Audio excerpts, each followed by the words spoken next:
Hello friends, I hope you are doing well. And जैसे कि आप सब जानते हैं, करंट अफेयर बहुत ही इंपॉर्टेंट रोल प्ले करते हैं हर एग्जाम में। चाहे वो यूपीएससी हो, स्टेट पीसीएस हो, बैंकिंग हो, रेलवे हो, हर एग्जाम में करंट अफेयर किसी ना किसी तरीके से पूछे ही जाते हैं। चाहे वो स्टैटिक से लिंक करके पूछे जाए, चाहे डायरेक्टली पूछे जाए, बट करंट अफेयर मेजर जो पोर्शन होता है एग्जाम का वो कवर करते हैं। तो इस वीडियो में हम एमसीक्यूज करेंगे रिसेंट करंट अफेयर के बेसिस पे। ठीक है, तो चलिए टाइम ना वेस्ट करते हुए हम स्टार्ट करते हैं अपना फर्स्ट एमसीक्यूज। हमारा जो फर्स्ट एमसीक्यूज है इसमें दिया गया who is the responsible to declare party status as a national और स्टेट लेवल पार्टी। सबसे पहले आपको ये करना है, आंसर देखने से पहले और सुनने से पहले आपको ये खुद सॉल्व करना है, सो दैट आपको पता चल सके कि आपको कितना आता है, कितना आपको और इम्प्रूवमेंट की नीड है। ओके, तो जैसे हमारा फर्स्ट क्वेश्चन है, इसमें हमें पूछा गया है कि जो पार्टीज होती है नेशनल और स्टेट लेवल की, उनको कौन डिक्लेयर करता है कि ये नेशनल पार्टी होगी या फिर स्टेट पार्टी होगी। ठीक है, फर्स्ट ए ऑप्शन है हमारा state government, central government, election commission of India, या फिर बी और सी बोर्ड। तो चलिए आपके अकॉर्डिंग इसका आंसर क्या होगा? इसका जो आंसर होगा सी, इलेक्शन कमीशन ऑफ इंडिया जो है वो किसी भी पार्टी को डिक्लेयर करते हैं एज नेशनल पार्टी और स्टेट पार्टी। और ये किस बेसिस पे होता है?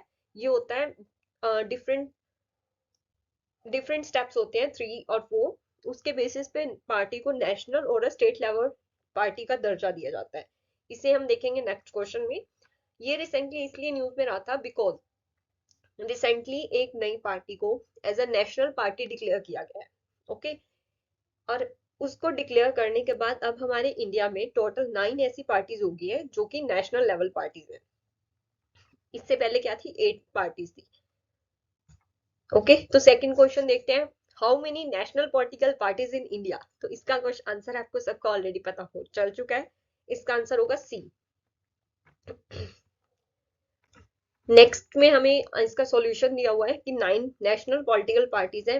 Bharatiya Janata Party, Communist Party of India, Communist Party of India Marxist, Indian National Congress, National Congress Party, sorry Nationalist Congress Party, National People Party, All India Trinamool Congress, Bahujan Samaj Party. और जो अभी 9th डिक्लेयर की गई है एज अ नेशनल पार्टी, वो है हमारी आप। ओके, जो अभी रिसेंटली गुजरात में इलेक्शंस हुए थे उसके बेसिस पे उसको नेशनल पार्टी का दर्जा दिया गया। तो जो नेशनल पार्टी होती है इसको डिक्लेयर करने के लिए मेन क्राइटेरिया क्या होते हैं ये देखने हैं हमारा। फर्स्ट क्राइटेरिया जो होता है कि पार्टी को अगर एटलीस्ट 2% सीट सिक्योर हो रही है उसकी लोकसभा में 3 डिफरेंट स्टेट से, तो उसको as a national party declare कर दिया जाता है। सेकंड क्राइटेरिया है, अगर पार्टी 6% वोट, अगर पार्टी किसी भी पार्टी को 6% वोट मिलते हैं जनरल इलेक्शन में या फिर लेजिस्लेटिव असेंबली में, बट क्या कंडीशन है कि 4 स्टेट में होना चाहिए, तो उसको नेशनल पार्टी डिक्लेयर कर दिया जाता है। नेक्स्ट है, a party is recognized as a state party in 4 और मोर स्टेट्स। सपोज अगर कोई भी पार्टी है, वो अगर किसी 4 या 4 से ज्यादा स्टेट में वो एज अ स्टेट पार्टी है, तो उसको क्या डिक्लेयर कर दिया जाएगा? National party. यहाँ पे आपको ठीक करना है, 8 की जगह आपको क्या करना है? 9 parties. Okay, because nowadays 9 national political parties in India. चलिए नेक्स्ट करते हैं। नेक्स्ट हमारा थर्ड क्वेश्चन है, international anti corruption day is celebrated on 9th of December. Okay, uniting the world against corruption is the theme of current year. तो इसमें से आपको correct statement बतानी है कि करेक्ट स्टेटमेंट कौन सी होगी। इसका जो आंसर आपका होगा वो होगा आपका बी, बिकॉज जो ये इंटरनेशनल एंटी करप्शन डे है ये हमारे 10th ऑफ दिसंबर को सेलिब्रेट किया जाता है।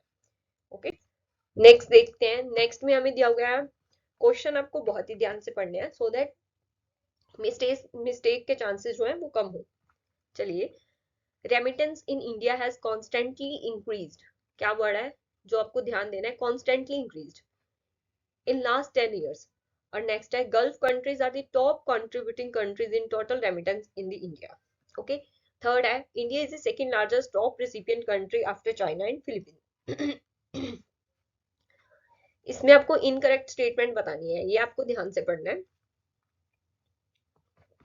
तो इनकरेक्ट स्टेटमेंट के अकॉर्डिंग क्या होगा, फर्स्ट हमारी स्टेटमेंट जो है वो रॉन्ग हो जाएगी, बिकॉज कॉन्स्टेंटली इंक्रीज कुछ नहीं होता, बहुत ही रेयर चांसेस होते हैं कॉन्स्टेंटली इंक्रीज और constantly decrease. Otherwise constantly word का कोई मतलब नहीं बनता, इसलिए फर्स्ट स्टेटमेंट हमारी हो जाएगी रॉन्ग। सेकंड जो होगी, Gulf countries are the top contributing countries, तो ये हमारी स्टेटमेंट करेक्ट है। थर्ड स्टेटमेंट जो है ये भी हमारी रॉन्ग है। क्यों रॉन्ग है, बिकॉज जो रिसेंट रिपोर्ट आई है उसमें इंडिया जो है first largest top recipient country है, नॉट सेकंड। ठीक है, इसलिए ये हमारी थर्ड भी रॉन्ग हो जाएगी, फर्स्ट भी रॉन्ग हो जाएगी, हमें बताना क्या है इनकरेक्ट स्टेटमेंट। तो हमारा आंसर होगा 1 एंड 3। ओके, सी आंसर हो जाएगा हमारा। नेक्स्ट देखते हैं, one earth one family and one future is plan under, ये जो रिसेंटली बहुत ही न्यूज में रहा है, तो ये किस ऑर्गेनाइजेशन के द्वारा ये स्लोगन दिया गया है, one earth one family one future. अगर आपको ये याद हो, हमारे प्राइम मिनिस्टर भी बहुत इसको प्रमोट कर रहे हैं। ठीक है, तो ये इसका आंसर है हमारा ए, G20 कंट्रीज के अंदर ये बहुत ही फेमस है। ओके चलिए नेक्स्ट देखते हैं, G20 कंट्रीज क्या है। G20 कंट्रीज में कितनी 20 कंट्रीज है, ओके, जिसमें आपकी G7 कंट्रीज इंक्लूड होती हैं, UK, US, France, Italy, Japan, Canada, Germany, Russia. Russia हमारा G8 में आ जाता है, रशिया आपका G7 में इंक्लूड नहीं होगा। ओके, एंड जो नेक्स्ट है टर्की, यूरोप, अर्जेंटीना, ब्राजील, इसको आप याद कर सकते हो। सबसे पहले आप एशिया की ले लो, एशिया में एशिया, ऑस्ट्रेलिया तो अलग ही है एशिया से, ठीक है, ऑस्ट्रेलिया ले लो, न्यूजीलैंड नहीं है, ठीक है, बड़ी बड़ी कंट्रीज में ओनली ऑस्ट्रेलिया। देन एशिया में India, yes India, Turkey, Turkey बीच में आता है तो ले लो, इंडिया, चाइना, इंडोनेशिया।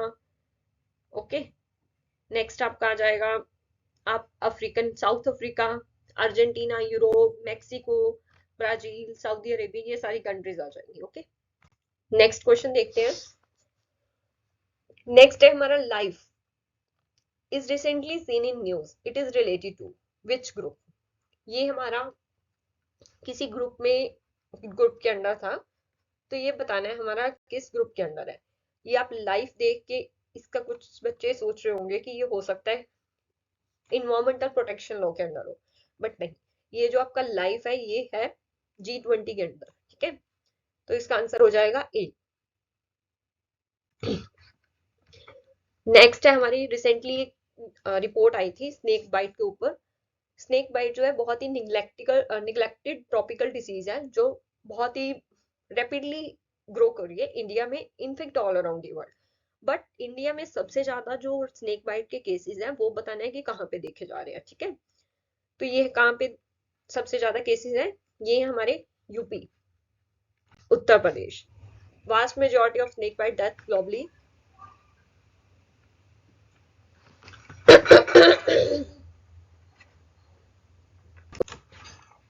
यूपी में रिकॉर्ड किए जा रहे हैं। नेक्स्ट क्वेश्चन है हमारा पॉलिटी के ऊपर, और इसमें हमें बताना है कि फंडामेंटल ड्यूटीज, जो हमारी स्टार्टिंग में फंडामेंटल ड्यूटीज थी, ए स्टेटमेंट में है, fundamental duties were recommended by स्वर्ण सिंह कमेटी। तो ये स्टेटमेंट हमारी क्या हो जाएगी, करेक्ट हो जाएगी, बिकॉज फंडामेंटल ड्यूटीज जो है वो स्वर्ण सिंह कमेटी के द्वारा ही रिकमेंड की गई थी। ठीक है, तो हमारी ये वाली स्टेटमेंट हो जाएगी करेक्ट। सेकेंड स्टेटमेंट हमारी क्या होगी, originally there were only 9 fundamental duties. नहीं भाई, ओरिजिनली जो है वो हमारी कॉन्स्टिट्यूशन में 10 फंडामेंटल ड्यूटीज थी, बट नाउ डेज अभी कितनी है, 11। ठीक है, तो ये हमारी हो जाएगी रॉन्ग। सी देखेंगे हम, right to education as added by 86 constitution amendment act as a fundamental duty, ये भी हमारी क्या है, करेक्ट स्टेटमेंट है। बट यहाँ पे ऑप्शन है इनकरेक्ट बतानी है हमें, ये ऑप्शन यहाँ पे गलत है, ये आप सही कर लो। फर्स्ट में A and B, B and C incorrect बतानी है ना, no no no, no need to write, yes incorrect बतानी है। First and C are correct, so हमारी इनकरेक्ट हो जाएगी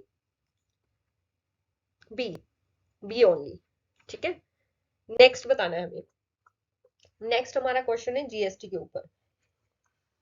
सबसे पहला हमारा जो स्टेटमेंट दी गई है, GST is a indirect tax and was introduced on 1 July 2017 on the recommendation of Kelkar committee. ये भी आपका क्वेश्चन आ सकता है कि जीएसटी को रिकमेंड किस कमेटी ने किया था, तो that is a Kelkar committee. B हमारी जो स्टेटमेंट है, फर्स्ट हमारी होगी ठीक। सेकंड है state government has more power under GST. क्या स्टेट गवर्नमेंट के पास सच में ज्यादा पावर है? यस, ये भी स्टेटमेंट हमारी करेक्ट है, बिकॉज जब भी जीएसटी काउंसिल फॉर्म होती है तो स्टेट गवर्नमेंट के पास 2/3 मेजोरिटी होती है। ठीक है, जबकि सेंटर के पास कितनी मेजोरिटी होती है? 1/3 ओनली। थर्ड स्टेटमेंट है हमारी, GST council is headed and formed by finance minister. ये आप सोचो कि ये सही होगी या गलत। अगर आपकी फर्स्ट टू करेक्ट होगी, ए और बी, ठीक है, इसमें ए नहीं है तो ये आप काट सकते हो। एलिमिनेशन मेथड यूज करना है आपको। एलिमिनेशन से हमारी डी कट जाएगी, देन हमारे पास बी 3 आंसर्स बचे। अभी आपको पता है बी भी डेफिनेटली होगी, तो बी बी में नहीं है, ये भी हमारे कट जाएगी। सी चेक करनी है अब आपको। डी कर सकते हो, it was first introduced in 2014 by 101 constitution amendment act. यहाँ पे ये आपको ए और डी कॉन्ट्राडिक्टरी स्टेटमेंट है कि जीएसटी था वो फर्स्ट टाइम इंट्रोड्यूस किया गया था 2014 में, और फर्स्ट में आप बता रहे हो कि इंट्रोड्यूस किया गया था 2017 में। तो इसमें हमारी एक स्टेटमेंट करेक्ट होगी, तो मीन्स हमारा या तो ए ठीक होगा या फिर सी ठीक होगा, मतलब ऑल तो नहीं होगा। ठीक है, मतलब ये कॉन्ट्राडिक्टरी है, तो हम इसको कर जाएगा, आंसर आपका डायरेक्टली आ जाएगा ए। जो जीएसटी काउंसिल है वो हेड की जाती है फाइनेंस मिनिस्टर के द्वारा, बट फॉर्म की जाती है बाय द प्रेसिडेंट। ये आपका यहाँ पे लिखा हुआ है headed by president, no, formed by president, not headed by. Headed by finance minister, formed by president under article 279। And जो आपका एक और क्वेश्चन बन सकता है, दैट्स ऑन 246 आर्टिकल। आर्टिकल 246 जो हमारे दिया हुआ है उसमें हमारा हमें बताया जाता है कि जो स्टेट गवर्नमेंट है वो भी गुड्स एंड सर्विसेज पे टैक्स लगा सकती है। ठीक है, और जीएसटी जो है फर्स्ट टाइम इंट्रोड्यूस किया गया था फ्रांस में। ये आपको एक्स्ट्रा है, ये भी आपको लर्न करना है। ठीक है, नेक्स्ट देखते हैं। नेक्स्ट हमारा 10th क्वेश्चन है। 10th क्वेश्चन जो है हमारा वो है, ये भी रिपोर्ट पे है, डॉक्टर्स विदाउट बॉर्डर और MSF is an, doctor without border को ही हम एमएसएफ कहते हैं, इंटरनेशनल इंडिपेंडेंट ह्यूमैनिटेरियन ऑर्गेनाइजेशन। तो ये हमारी बिल्कुल सही स्टेटमेंट है। सेकंड देखते हैं, it was founded in 1971 in France. And third है 1999 Nobel prize was awarded for its humanitarian work. ठीक है, तो अब आपको सोचना है कि ह्यूमैनिटेरियन वर्क, इसमें आप अपना दिमाग लगा सकते हो कि शांति पीस के लिए कौन सी कंट्री फेमस है, that is Switzerland.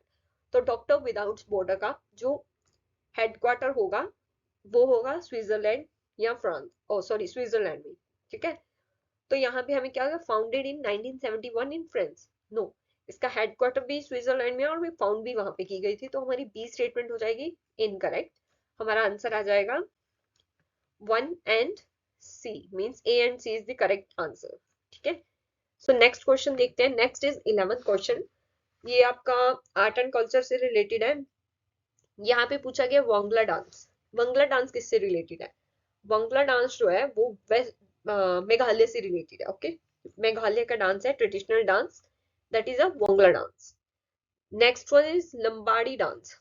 Lambadi dance ancient folk dance है, कहाँ का? एंशियंट फोक डांस है ये आंध्र प्रदेश का, बट यहाँ पे हमें आंध्र प्रदेश ऑप्शन में नहीं दिया गया, तो हमें दिया गया तेलंगाना।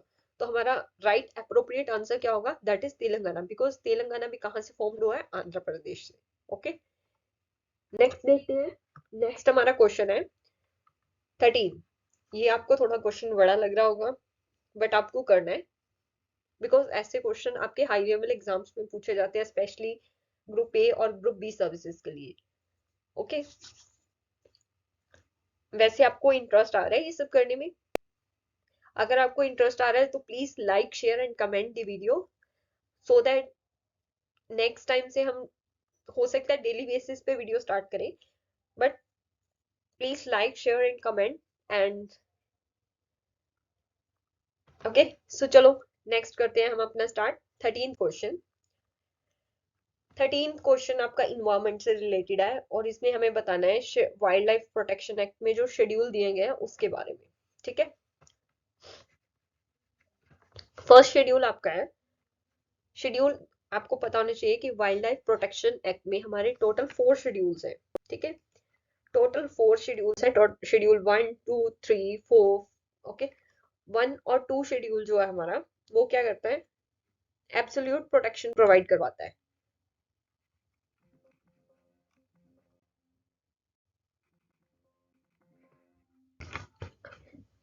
चलिए नेक्स्ट क्वेश्चन देखते हैं 15। Which one of the following has the highest iron content. Highest iron content किसमें है ये बताना है हमें। तो जो हाईएस्ट आयरन कंटेंट है वो सबसे ज्यादा होता है मैग्नेटाइट में, और ये कितना होता है, ये होता है 72%। 72% कंटेंट होता है आयरन कंटेंट मैग्नेटाइट में।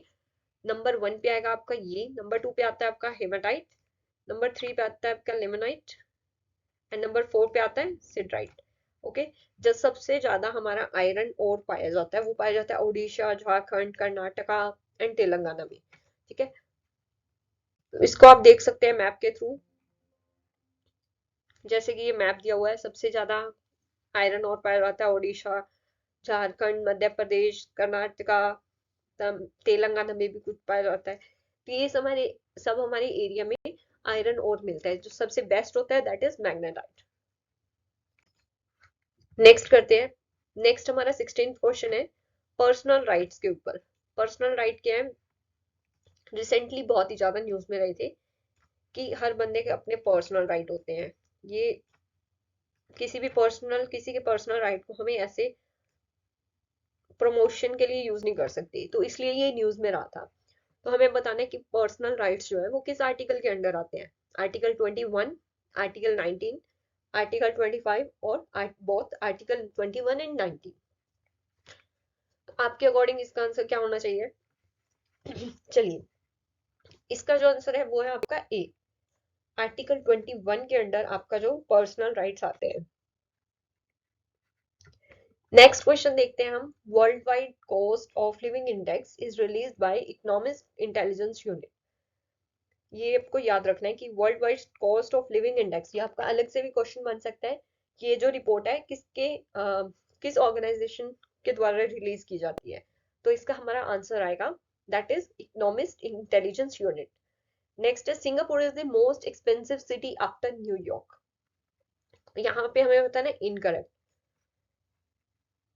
ए बी नन और बोथ। स्टेटमेंट्स आपको बहुत ही ध्यान से पढ़नी है, बिकॉज सेकंड स्टेटमेंट में हमें कहा गया Singapore is the second most important city after New York, जबकि ये दोनों को शफल कर दिया गया है। मोस्ट एक्सपेंसिव सिटी जो है वो है न्यूयॉर्क, नॉट सिंगापुर। तो हमारी इनकरेक्ट स्टेटमेंट हो जाएगी बी। नेक्स्ट देखते हैं, नेक्स्ट क्वेश्चन हम है हमारा, और ये आई थिंक हमारा लास्ट क्वेश्चन है। India's first gold ATM was launched under which city. India का जो फर्स्ट गोल्ड एटीएम है वो कौन से सिटी में लॉन्च किया गया था? तो इसका हमारा आंसर होगा हैदराबाद। ये आपको याद रखना है कि फर्स्ट गोल्ड एटीएम जो है वो लॉन्च किया गया हैदराबाद में। तो ये थे हमारे आज के कुछ क्वेश्चंस। आई होप आप सबको पसंद आए होंगे। प्लीज लाइक शेयर और सब्सक्राइब करना मत भूलिए। और अगर आपको कुछ लगता है कि इसमें इम्प्रूवमेंट की नीड है तो आप अपने सजेशंस दे सकते हैं, सो दैट नेक्स्ट टाइम आपके सजेशंस पे वर्क किया जाए और इस वीडियो को और अट्रैक्टिव बनाया जाए। ठीक है, तो तब तक के लिए थैंक यू।